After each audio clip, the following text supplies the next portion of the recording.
What it do? What's the deal? What's good, y'all? This is Shane Kidd. And Charlene Kidd, and welcome back to our channel, Creatives ATL. Mindful living and meaningful work. We are super excited to get back to you guys this week with our series. So we've talked about doing a Part 2. 5-part series on cognitive distortions, which, as we've explained, cognitive distortions are an unhealthy or unhelpful way of thinking. They truly put a lot of pressure on us to be a specific way, which often causes a lot of anxiety, can cause depression because you feel like you don't fit into the box that you're putting yourself into. So last week we talked about a couple of different cognitive distortions, and this week we want to review a couple more. So this week we thought we'd look at should statements and disqualifying the positive. Yeah. And so when it comes to should statements, it's something that you can see very common in our context because people begin to put these particular expectations on themselves because of either perceived expectations or because of unhealthy societal norms that begin to consume us and can really cause a lot of stress on us when we begin to believe those should statements. Yeah, so should statements are things that you might say, for example, would be, oh, I should keep my house looking a specific way. Otherwise, people are going to think one thing or another. They don't think you're dirty. Or I should be happy because I'm married, right? These are statements that people might say or might just think.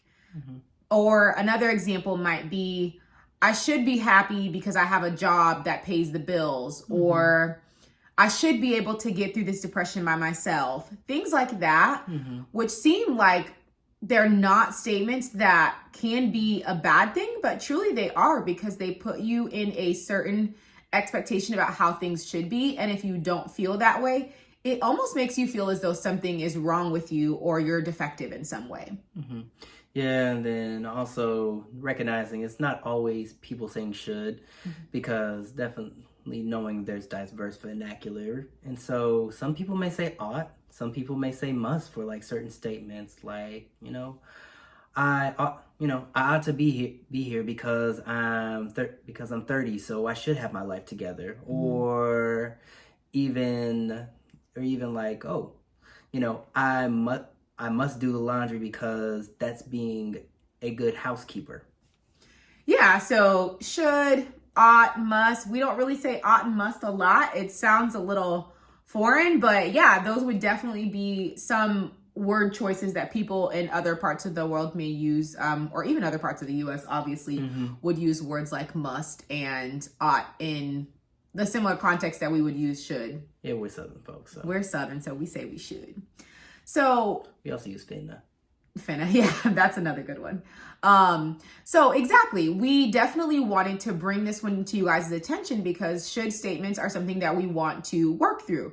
They are an unhealthy or unhelpful way of thinking, and they put, like we said, a lot of pressure on you and can cause a lot of stress because it makes you think that life has to be a specific way instead of embracing life where it is and how it is. So for example, if you are overwhelmed and there are things that you want to get done and you want to create a list of the things that need to get done, you might think to yourself, oh, I should be able to do it this way, or I should do it this way.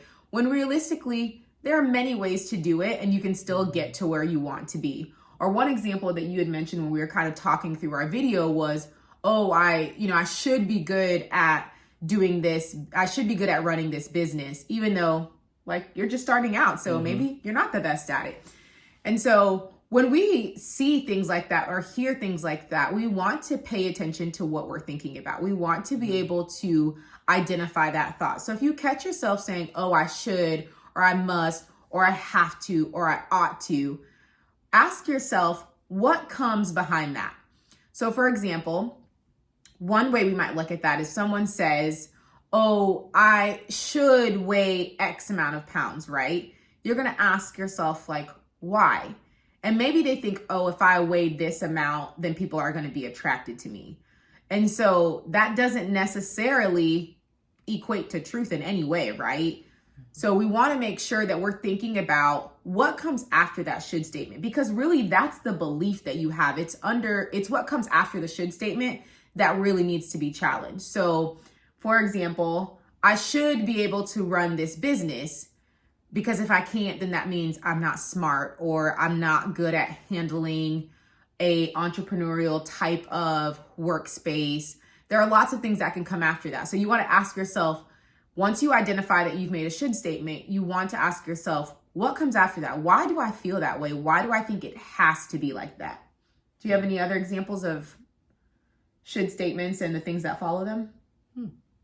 I think when it comes to should statements, it definitely does say a lot about your self-image and how you view yourself, or even how you may view others, and recognizing that these statements can cause you to have some anger, guilt, or even resentment towards others because you're not meeting these expectations that have been set. And even since you may have not even challenged those things, in the sense of like, why is it that you feel like that, you should XYZ, and begin to even think like, what does that mean for you? Like, even like if you were starting a business, recognizing like this is the first time you've ever did that.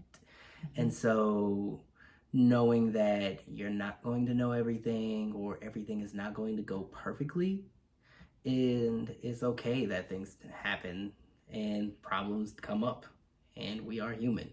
We don't do everything perfectly. Absolutely. I think that's really good. So let's move on to the next one. So we are wanting to talk about disqualifying the positive. And so that one might seem a little bit self-explanatory, but do you want to kind of share a little bit about what disqualifying the positive means? And so, really when it comes to disqualifying the positive, it kind of goes into one of the things that I even referenced, I think, at the top of the year, of the importance of nuance being sacred in our spaces. And so it becomes a thing where, you ignore, or of course it's like you ignore the positive and you ignore neutral, but you begin to focus in on the negative experience and begin to make that the all-encompassing thing of what you encountered. And so that becomes the central piece to the story that you are conveying to yourself. And that is what disqualifying the positive is about. Yeah. So say, for example, if you're a student, you might think, oh, I did good on that test just because it was an easy test. Surely it can't be because you're smart. It can't be because you studied. It can't be because you really focused in on the material. It's because the test was easy. That's the only reason you passed. So that might be an example of one. Or another way that we might disqualify the positive is if we are getting compliments or accommodations at work for doing a really good job. We might not think, oh, it's because I was working hard, I stayed late, I did overtime. In our heads, it's like, oh, that was just luck. That was pure luck. That's the only reason that they even noticed that I was doing all those things to get this award, right? So we automatically focus in on the negative, and we lose sight of the things that we do well and the abilities that we do have. And instead we focus on the negative. Yeah. Even like when it comes to rewards, you begin to think like, I didn't deserve this. And so because you're not focusing in on the whole picture and recognizing like there are some qualities and hard work that you have put in, or even going back to the test passing thing, it's like, it wasn't just that you were just lucky. It's like you put in the work and you put in the effort, and you may have known more than what you really thought that you knew. Yeah. Or one thing that I was thinking about was when we meet new people. So we often, can think like, oh, they're just nice to everybody. That's the reason they're nice to me. Like, it's not because they like me. It's just because they're like a nice person. But maybe they actually like you. They think you're pretty cool. And so we really do lose sight of the good things about us. And so one of the ways that you can overcome disqualifying the positive is to really focus on positive self-talk.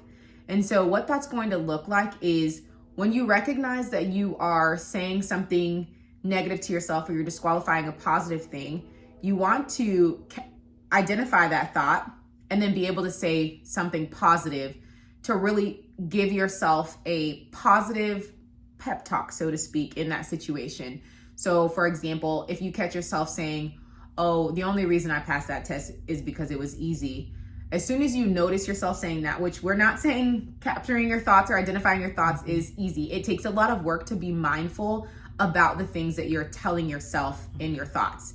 And so the way we explain it is to think about what you're thinking about.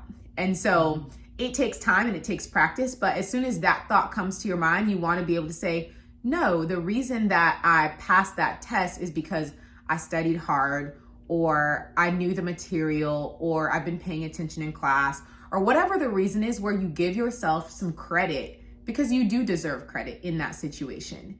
Another example, if we're thinking about the work example that we used earlier, was instead of saying, oh, the reason that I am getting this award or where I'm being seen as successful in this work is because I'm lucky. No, I've been working overtime this week, or I've been really helping all of the new employees make sure they understand what our company stands for, what our company does. I've been intentional about sharing any ideas with my boss that I feel like will bring more effectiveness to the work that we do, things like that. So you want to identify that negative thought, identify that disqualifying the positive thought that you have, and then give yourself some positive self-talk so that you're able to kind of change the way or reframe your thinking. Yeah, definitely. It's always important to reframe your thinking, which is what we're going to keep on going back to in this series, is how do we begin to reframe us going from distortion to clarity and being able to widen the lens of the things that we see and be able to retell the story that we're telling ourselves in a way that we're not necessarily trying to ignore the negative or nor like the reality of situations, but be able to give a holistic picture. Yeah, and one of the cool things that I really enjoy doing is being able to write down these things. So when we say identify that thought, feel free to write it down and then write down the thought that you should be having. And as you continue to do that, you're able to more easily recognize when that thought comes up. And then the other thought that you wrote down that helps you to give a more positive look and a more positive perspective towards yourself, that thought will start to automatically come up too, because we want to change the way that we're thinking. And sometimes that requires us actually physically writing down the thoughts that we're having, and then physically writing down the thoughts that we should be having in order to, as we said, reframe the way that we're thinking or change the way that we're thinking. Yeah. And that is all we have for today. Yeah. So we look forward to seeing you next week. So like, comment, and subscribe, and we will be in touch. All right. Peace. Bye.